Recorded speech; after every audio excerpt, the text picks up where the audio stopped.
بسم اللہ الرحمن الرحیم اللہ کے نام سے جو رحمان اور رحیم ہے۔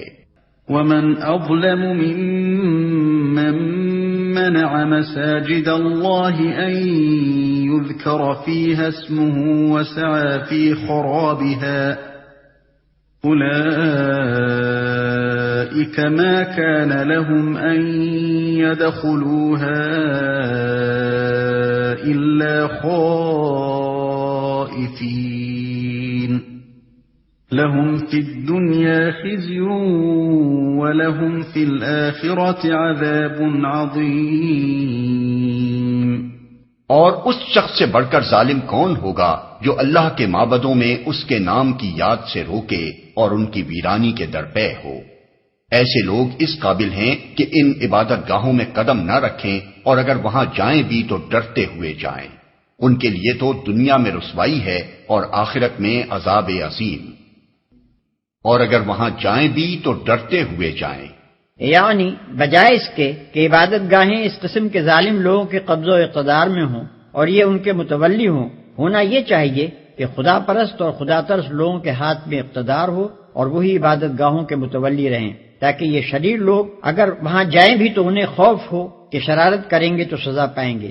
یہاں ایک لطیف اشارہ کفار مکہ کے اس ظلم کی طرف بھی ہے کہ انہوں نے اپنی قوم کے ان لوگوں کو جو اسلام لا چکے تھے بیت اللہ میں عبادت کرنے سے روک دیا تھا۔ وَلِلَّهِ الْمَشْرِقُ وَالْمَغْرِبُ فَأَيْنَمَا تُوَلُّوا فَثَمَّ وَجْهُ اللَّهِ إِنَّ اللَّهَ وَاسِعٌ عَلِيمٌ۔ مشرق اور مغرب سب اللہ کے ہیں، جس طرف بھی تم رخ کرو گے اسی طرف اللہ کا رخ ہے۔ اللہ بڑی وسعت والا اور سب کچھ جاننے والا ہے، اسی طرف اللہ کا رخ ہے۔ یعنی اللہ نہ شرقی ہے نہ غربی، وہ تمام سمتوں اور مقاموں کا مالک ہے، مگر خود کسی سمت یا کسی مقام میں مقید نہیں ہے، لہذا اس کی عبادت کے لیے کسی سمت یا کسی مقام کو مقرر کرنے کے معنی یہ نہیں ہے کہ اللہ وہاں یا اس طرف رہتا ہے، اور نہ یہ کوئی جھگڑنے اور بحث کرنے کے قابل بات ہے کہ پہلے تم وہاں یا اس طرف عبادت کرتے تھے، اب تم نے اس جگہ یا سمت کو کیوں بدل دیا۔ اللہ بڑی وسعت والا اور سب کچھ جاننے والا ہے۔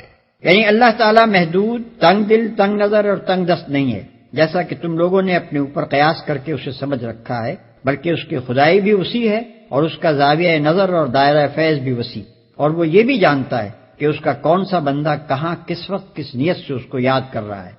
وَقَالُوا اتَّخَذَ اللَّهُ وَلَدًا سُبْحَانَهُ بَل لَّهُ مَا فِي السَّمَاوَاتِ وَالْأَرْضِ كُلٌّ لَّهُ قَانِتُونَ۔ ان کا قول ہے کہ اللہ نے کسی کو بیٹا بنایا ہے، اللہ پاک ہے ان باتوں سے۔ اصل حقیقت یہ ہے کہ زمین اور آسمانوں کی تمام موجودات اس کی ملک ہیں، سب کے سب اس کے مطیع فرمان ہیں۔ بدیع السماوات والارض واذا قضى امرا فانما يقول له كن فيكون۔ وہ آسمانوں اور زمین کا موجد ہے، اور جس بات کا وہ فیصلہ کرتا ہے اس کے لیے بس یہ حکم دیتا ہے کہ ہو جا، اور وہ ہو جاتی ہے۔ وَقَالَ الَّذِينَ لَا يَعْلَمُونَ لَوْلَا يُكَلِّمُنَا اللَّهُ أَوْ تَأْتِينَا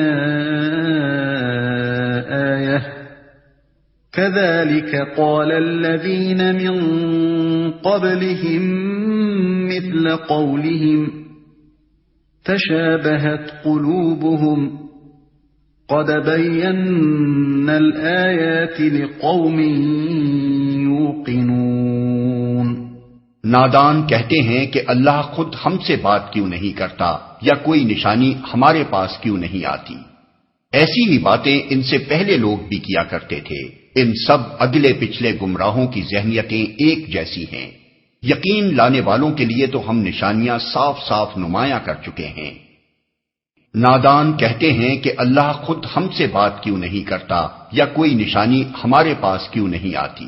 ان کا مطلب یہ تھا کہ خدا یا تو خود ہمارے سامنے آ کر کہے کہ یہ میری کتاب ہے اور یہ میرے احکام ہیں، تم لوگ ان کی پیروی کرو، یا پھر ہمیں کوئی ایسی نشانی دکھائی جائے جس سے ہمیں یقین آ جائے کہ محمد صلی اللہ علیہ وسلم جو کچھ کہہ رہے ہیں وہ خدا کی طرف سے ہے۔